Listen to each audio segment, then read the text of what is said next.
My name is Roy Wood, and I am the Chief of Interpretation for Katmai National Park and Preserve. And my name is Mike Fitz, and I'm the Media Ranger here at Katmai. And we want to thank you for joining us on another one of our Ranger Chats. What we want to talk about today is the thing that's on a lot of people's minds around here, and that would be cubs. Lots of cubs. Lots of cubs. Would you say that we have a plethora of cubs? I would say we probably have a plethora of cubs. I would say so too. You were totaling them all up just before the talk began. How many did you come up with? Yeah, we have at least 15 cubs here, 6 mothers of different ages. So we have a mother. I guess I'll start with the least amount of cubs, work our way to the with some of those first year cubs up to the oldest cubs that we have. Okay. So we have a mother with one spring cub, and she hasn't been identified yet. I had a guess, thought maybe she was number 39, but I'm really not sure if that's that bear or not. Okay. So don't quote me on that. It could be another bear. We have a mother with one spring cub. We have a mother with 3 spring cubs, and that one looked an awful lot like number 482 Brett, who's not in our bear ID book. She just kind of slipped through the cracks over the last few years. I mean, she never made it in, and we actually only saw her once or twice, I think, this spring. And then we have a mother with 4 spring cubs, and that's number 402, who is well known on the cams. Correct. And every year that every time she's out and about, we try to get her on camera. So that's it for the spring cubs. We also have 2 mothers with yearling cubs. We have the one that we were just looking at down below, number 132. She has 3 yearling cubs in their second summer. And there's also another bear that really hasn't shown up much on the cams at all, and that's 813, who's nicknamed Nostril Bear. She has kind of funny shaped nostrils, and she has 2 yearling cubs. And then we have 435 Holly, who's probably the most famous bear of all. In the world. In the world, probably. So she has a mixed age litter. She's so famous because she has not only a 2.5-year-old cub, but a yearling cub. And bears don't normally have mixed age litters like that, but 435 Holly adopted that 2.5-year-old last year when it was an abandoned yearling. And for those of you that aren't aware of all the family history, you can read a lot of this in our Bear ID book that we have. But in a nutshell, 402 abandoned her remaining cub last year in the middle of July up here at the falls, and that is the cub that Holly adopted. So it's been a really interesting year or so for us trying to keep tabs on all of these cubs and these really interesting, almost unheard of relationships. That adoption is not something that bears do, as Mike said. So that's been pretty cool for us to be able to witness it firsthand and share that with the people on the cams. And we were going to write it up. Did Troy or anybody write it up? We haven't yet. We're still going to write it up because it just doesn't happen, that often. And the thing that makes, kind of our experience here and the camp viewers' experience here fairly unique is the ability to watch the behavior of that family. All the other records of bears adopting cubs we talked about this before in some of our chats. It's just the fact that it happened. Yep. A mom had 2 cubs, and then the next time the biologist checked on it, she had 4 cubs. But they really don't note anything about the behavior, so I think that's something that's very interesting to follow. And we've got not just the behavior that was observed from the time of the adoption, but we've known Holly and many of her behaviors around here for 10 years. And 402, I mean, she also goes back that far. I'm trying to think when I first recalled her. I think she had her first litter maybe in 2004. Yeah. And this is her 5th. So she has 5 litters, and the most recent one has 4. And she's very good at making babies, but maybe not as good at keeping them. She does not have the best of track record. Do we know of any that she has successfully raised to the sub-adult stage? I think her first year, her first litter, maybe she had weaned or thought to have weaned. Okay. And maybe one other litter too. But I think that highlights just how difficult it is to raise cubs. Even if you're an experienced mom, there's no guarantee that you're going to be able to keep those cubs through their second or third summer. I also wanted to mention one other thing before we go any further into it. Actually, 2 other things. If you'd like to ask us questions, go beneath the video that's playing of us. Go beneath the icons, and you can ask your questions there. And if your question gets selected by the folks at Explore, probably Courtney today, they will transfer it to us on this iPad. So we'll be looking down a lot at the iPad.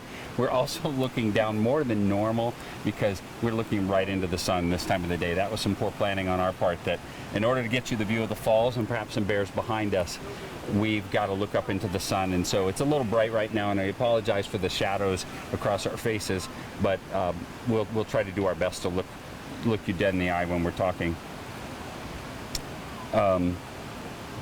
Let's see. So when the program was just starting, we had the sow with the cubs down here, and you had said that they had just finished nursing. Was that group? It was that family. That was that yeah. group. Okay. Yep. Mm-hmm. When they were down here, before we started and we were setting up, they were squabbling over fish, and one of them grabbed a fish and ran away. When did they start eating solid food like that? When did the bears start eating? That's one of the questions here. Probably, well, the spring cubs that are out and about are starting to eat solid food right now. For the first, few months of their life, they're completely dependent on mother's milk. But now is the age for them of really accelerated growth. When they're born, they're only about a pound, so they're really, really small inside of the den. They nurse the rest of the time inside of the den, so for about another 3, 4, sometimes 5 months, if the mother comes out of the den pretty late. And when they come out of the den, they weigh about 12 pounds. But when they go back into the den for their first real full denning cycle, we weighed one a few years ago that we found dead. But so that was kind of sad. However, it gave us a really interesting learning opportunity because Right. when we weighed it weighed over 60 pounds.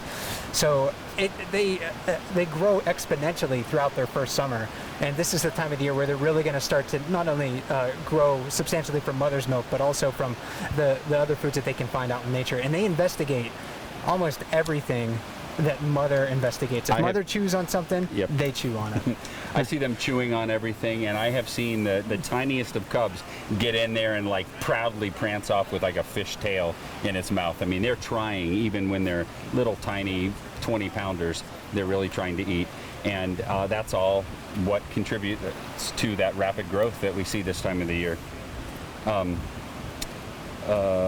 So the second half of that question is, if they are nursing with their mothers all spring and winter time, and even now they're still nursing, but they're also starting to eat solid food, when will they stop nursing? Well, when they're weaned, I Yeah. think, in a few years. Given the opportunity, I have seen 3.5-year-olds nurse with their mother, like when Flo had cubs that were as big as she was, and they would still nurse if she would allow them to. So, they're coming back over there now, or somebody is. Oh, okay, yeah, that's another Yeah, single mother different. right now. I just saw ears go by out of the corner of my eye. So yeah, when they stop nursing, that's the time that the mother would probably come into estrus, and that would be the time to chase them away so that they would be less likely to be harmed by a male that was drawn to the female in estrus. It's important to note too, though, that they don't nurse inside of the den. The mother, except for the spring cubs, when they're first born, those first few months that they're in the den, they'll nurse. But when the cubs go back into the den this winter, they're not going to nurse because it probably would just be too much of an extreme caloric load on the mother. I mean, for the spring cubs, she needs to produce about a quart of milk per cub per day, which is a huge amount of energy, considering that bear milk is extremely fat rich. It's many times greater than a human's. It's something like 30% fat. I can't remember exactly what it is, but it's a lot. So when they're in the den this year, all the cubs that you see right now, they're going to be relying on their own body fat to survive this winter. Yeah, people ask us that all the time about, are they nursing in the den? And we don't go into any of the dens, but from scientific studies that have been done in locations where they have captive bears, you can pretty easily see that hibernating bears are not nursing in the second or perhaps third year their offspring. Questions are really rolling in. I guess we got some Holly questions going because of us mentioning Holly, and also because, as we said, she's probably the most famous, at least female bear in the world right now, sow in the world right now. So the question is, when do the cubs start fishing on their own? Have we seen Holly's actual genetic offspring fishing yet, which would be a yearling? Trying, but maybe not doing so well. Yeah, subadults don't always do that well, so it's to be expected. But if some of you remember, about a year ago, when we were doing one of these chats, we had the abandoned offspring of 402, which we had nicknamed Cub Adult because he was on his own and was still kind of a cub, but was fulfilling the role of a subadult. We, in the middle of doing one of our chats, there was a bunch of radio chatter that he had actually gotten a fish. And what we don't know is how alive was that fish. It may have been, you know, completely dead or only mostly dead, but he got a fish and trotted it off in the woods and ate it, and Sherry came up and had the picture. You remember that, right? So we know that they're capable of doing it, but they're not going to be capable of going to the falls and displacing a large male bear in order to fish. They're going to be around the edges, probably picking up scraps when they can and trying to do it. But part of this whole process of learning how to fish is trying. You know, they've got to build that muscle memory to know how to run and lunge and snatch those fish out of the water.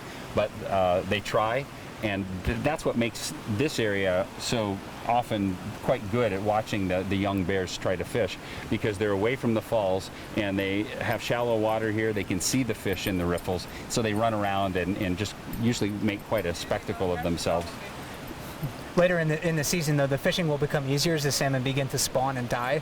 So as the cubs grow and they gain more experience, they're going to be able to find fish a little bit easier as the season progresses. Yeah, especially September. Yeah, you and I, we've talked about this. We could catch fish in September. We could sure, survive. and I have. Just by, yeah, you picked it up on that one chat that one time. Yeah, you can walk into the river and find dead fish all over the place. So the cubs are going through a learning process. Everything that mother does, they're going to try to mimic. They're going to smell the same stuff. They're going to taste the same stuff that mother does.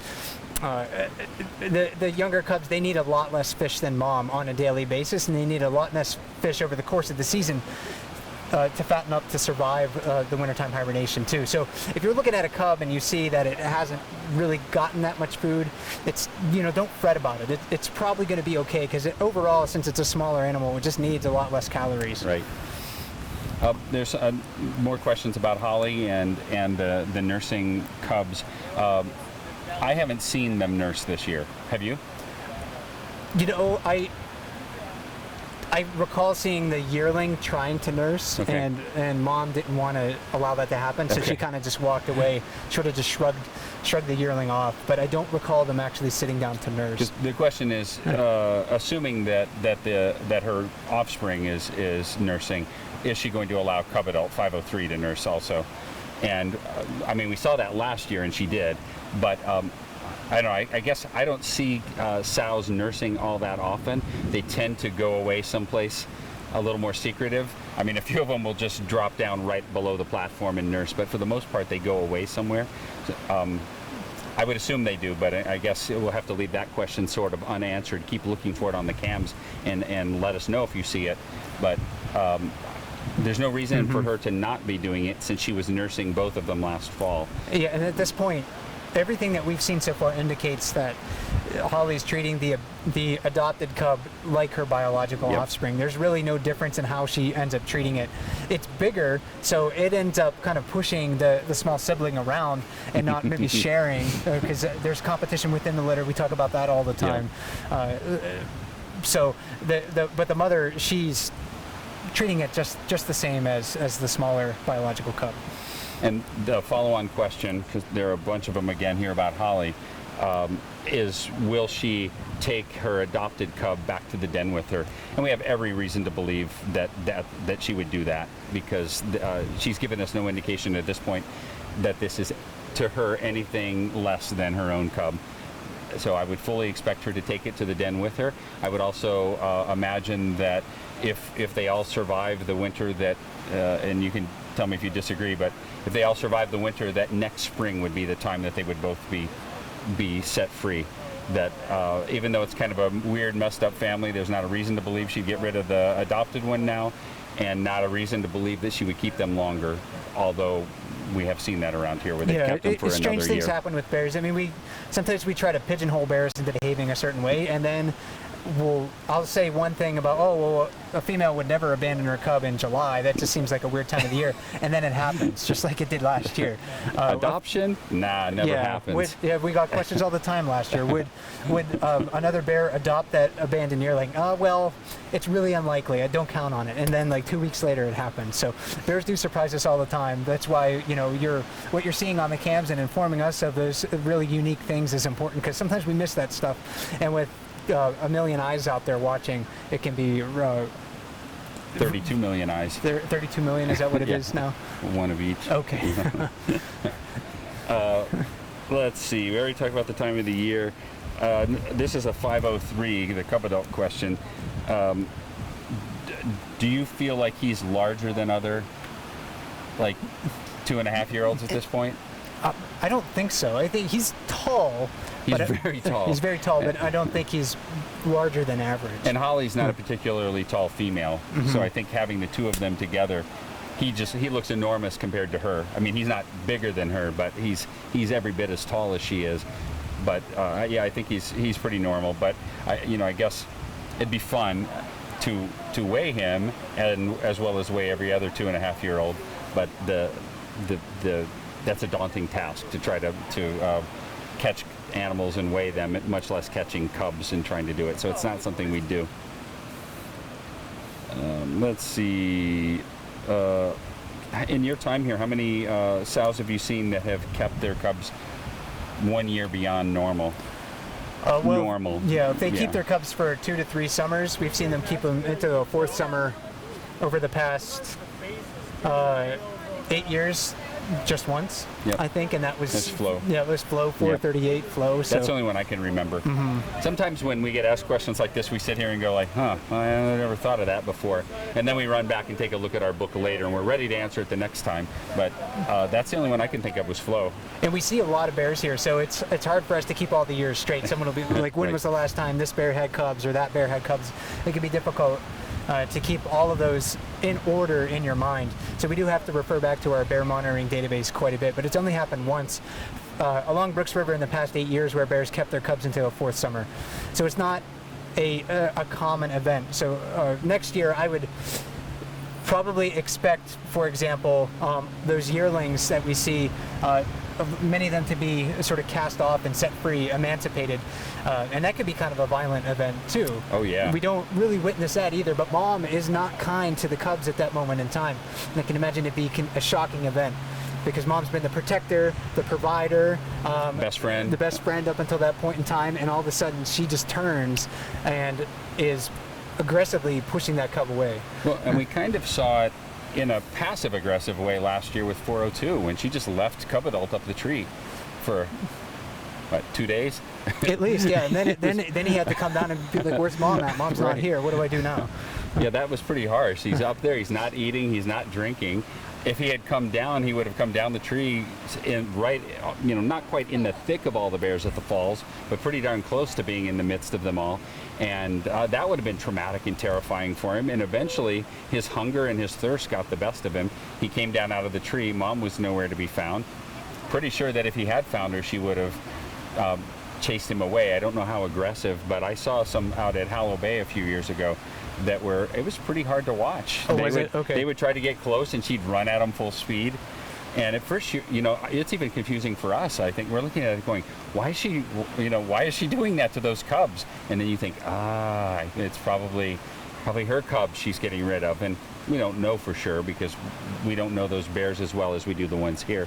But it was interesting to watch these two cubs just keep trying to get close to this lone female, and she wouldn't have anything to do with it. Nature isn't always fun to watch.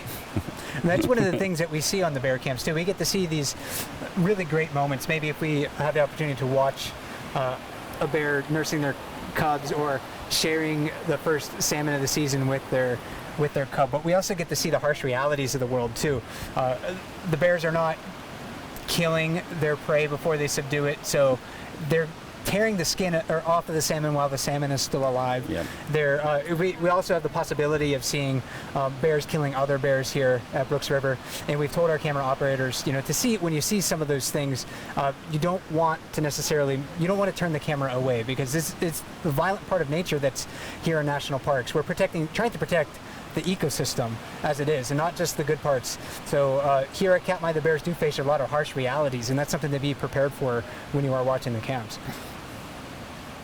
And I know there have been people discussing that possibility this year with so many cubs, that this may be the year that we do see a bear get killed on camera. And we've talked about it here, and I know the cam ops have talked about it. And hopefully, if it does happen, that people can look away. You can always, stop. You can always close the lid on your laptop, flip the iPad over, whatever, and not watch it. But it is documented so infrequently that we felt like we did want the cam operators to keep the camera on it so we could see what happened. We hope it doesn't happen, but if it does, at least everybody has the ability to look away if they don't want to see it. And I don't know how. I have not seen it. You didn't see it happen. I you was were like close. I was on the falls platform, and it was in the grass behind, so I couldn't actually see the kill, but I could hear it, and it wasn't pleasant. And I talk about all the time how I try to remove myself from looking at the animals on an emotional basis, but when I saw that cub get separated from its mother, and I saw the male pursuing it, I mean, it was hard to watch for me, because these bears are so smart. They're just as smart as domestic dogs, and you almost see like the fear and the panic in the cub's eyes, and standing on as a trying to be an interested observer, but to try to distance myself emotionally, it was difficult at that moment in time. So I sympathize with a lot of people who don't maybe want to see that. But yeah, this is the bears live in a hard world. They live in a really tough world, and they also live in a world that exists outside of our ethics or morals too. So infanticide in the human world isn't necessarily something that's condoned, but in the bear world, that's just something that happens, and it happens in a lot of other organisms as well too, not just brown bears. Right. We're at about the halfway point. Are we already? Yeah. Okay. And we have gotten through. We're up to like 7 or 8 questions right now. Okay. So we're at the halfway point. That doesn't look good, battery-wise. We might make it. We might make it. Well,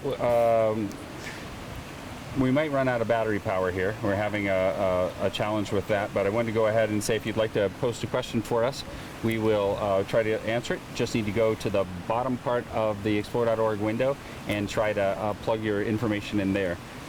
I was thinking, do we have a power strip in there? I don't think so. There is, but I'd have to unplug all the other things to go get it. How about is there one all the way on the other box? I can take a look if you you want want to run and do that, and I'll take the next question and see see what we can find. All right. Enjoy Mike's going to go Ranger see Roy for if a we little can bit. solve this power issue.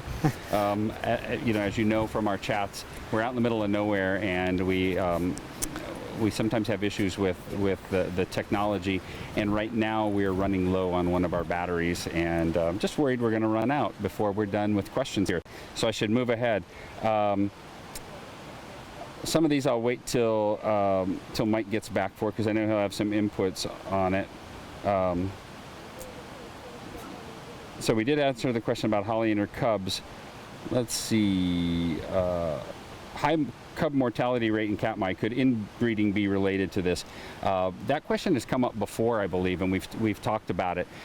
We don't really have what a true case of inbreeding would be. We have a fresh 1 or 2 bears that come in that we've never seen before every couple of years, and that can rejuvenate the genetic stock here. What does happen though at times is that a dominant male will be the one that mates with most of the females, so that for a short period of time there'll be a bunch of them that are closely related. At least they have the same father. They'll have lots of different mothers, but the same father. But if you were looking for inbreeding, there would be genetic defects that would pop up, And I'm not really sure what those would be in the case of the bears, but the biologists that we've asked about this don't believe that we have any of the classic inbreeding examples here, because we're not isolated. There's not a wall around this place. This isn't an island. There's a free exchange of bears from anywhere near here. As long as they find their way into this area and can mix in with the other bears, they're going to be fine, and we're not going to have that inbreeding issue. Mike is coming back, and I don't see a battery backup in his, or a power strip in his hand.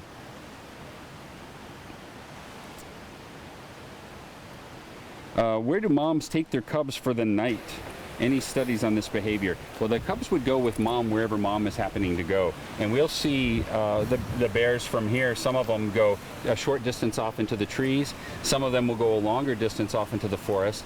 And 410 doesn't have any cubs with her right now, but if you've been watching the cams at the falls over the last couple of years, you'll see that 410 goes to like just right over here on the hillside behind us and sleeps right at the water's edge. So they don't prepare any kind of a fancy bed for the night in most cases, though I've seen Beadnose do it at least once. They just go off, find a place in the forest and take a nap, and that's where they would go with their cubs as well. And that's what happened just a few minutes ago. Actually, well, was it an hour ago? About an hour ago now, with the 132 and our cubs that were nursing, and I was on Periscope for a little bit doing that. So hopefully a few of you got to see that on Explore.org's Twitter feed. Mm-hmm. You know what I was thinking we can do? We can switch to this. Okay. And lose that. Sorry, thinking tech here right now. Because if we switch, we can run one of these, not both of them. All right. Well, I can. If you want to swap over, then I can get the plug. Let me create another. Yeah. Bear with us, folks, while we try to get this feed going again.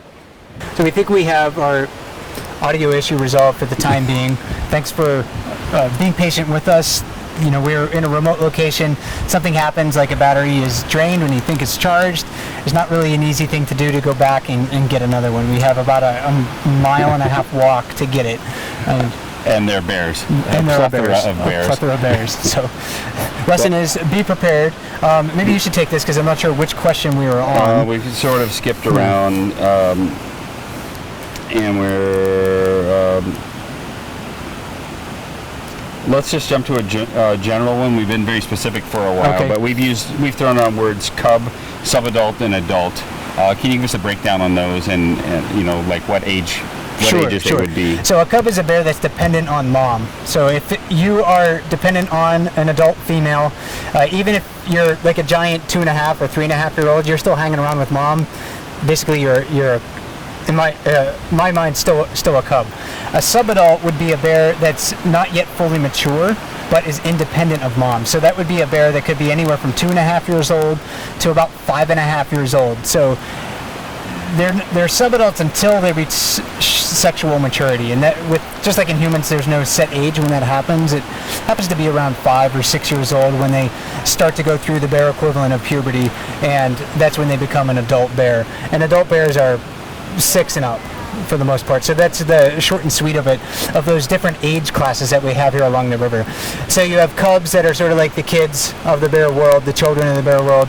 You have the subadults that are like the teenagers of the bear world. And then you have the adult bears that are just like the adults of the bear world, not the subadults of the bear world. I have another specific question about Divot and her missing cub. And have we seen it around, and is it possible it's over at Dumpling Creek? And I would say probably not possible that it's over there, and not likely that it's there, because she would have shown it to go there when there was salmon there, and this would be not the time of the year where there would salmon. The salmon would be there. That would be a little bit later in the season, another week or so. But there's a possibility we've seen it, right? I mean, there's bears of the proper age skulking around here. Yeah, there's been some small bears. We don't know if they're or not. I actually haven't gotten a really good look at any of those really small bears. I've only seen them a couple times. So I don't know if it's 854's weaned offspring as a 2.5-year-old running around. We just don't know. It could be, could not be. The subadult bears, they disperse widely one mom pushes them away. Sometimes they come back to the same areas where they feed, but a lot of times they wander far, far away and establish home ranges that aren't close to mom. Yeah, while you were gone, I answered a question about inbreeding, and that's another example of how that isn't really a problem here, is that they do not always go exactly in their mother's footsteps once they go out on their own. Some third graders want to know about two subadults that are hanging around together. And I'm not sure which ones. I don't know that I've seen that. Do you know two subadults that are hanging around together, and is that normal? Are they related? Well, oftentimes younger bears will hang around together. So that's not abnormal. A lot. You can have younger bears that are familiar with one another. They could be siblings that could stay with one another for a season. It's pretty rare for them to stay with each other throughout a whole summer, but they might. That's been documented to happen before. So when you're seeing some of these younger bears play with one another on dams, especially if they look an awful lot alike one another, it could be siblings. The thing is, if you're odds, it's probably be two related bears that are maybe just comfortable in each other's presence that are hanging around each other. I just checked the battery, and we have 5% left on the battery, and at some point, Mac is going to decide that it needs to cut its losses and cut us off before it harms its battery. So I think we should wind it up for now. We have some other chats that are going on this week, right? We scheduled some more. Yeah, I love those podcasts, but I sort of narrate the activity that you see in the river here. So you can join me for that at 8 o'clock tomorrow night. I'll be online to chat in the comment section sometime this week too, and then we'll try to get to next time, and we'll try to get to some more of the questions that were here. I really apologize for that. You guys had some really good questions that were coming in, but the tech just beat us again. So I think this year it's like Rangers 0, Tech 400. 4. Yeah, we're pretty bad. But thanks for joining us, and we'll let you know as soon as possible. It's a really good opportunity for you to get the experience that you might have if you were here visiting. Because if you were to come here any night, you'd find us out here at the falls watching bears, and if you come here any time in the day, there'd be other rangers here watching bears. So join us for that. It'll be late for those of you on the East Coast, but that's the only time where we can really sneak into the falls platform and have a good view without having to elbow other people out of their once-in-a-lifetime trip to falls. And the bear activity is usually pretty good then too. Cooling off a little bit better for us, for the bears. I hope that we're still with you, so I think we'll go ahead and call it a night. Thanks for joining us. Talk to you soon. Yeah, have a good evening, everyone. Bye.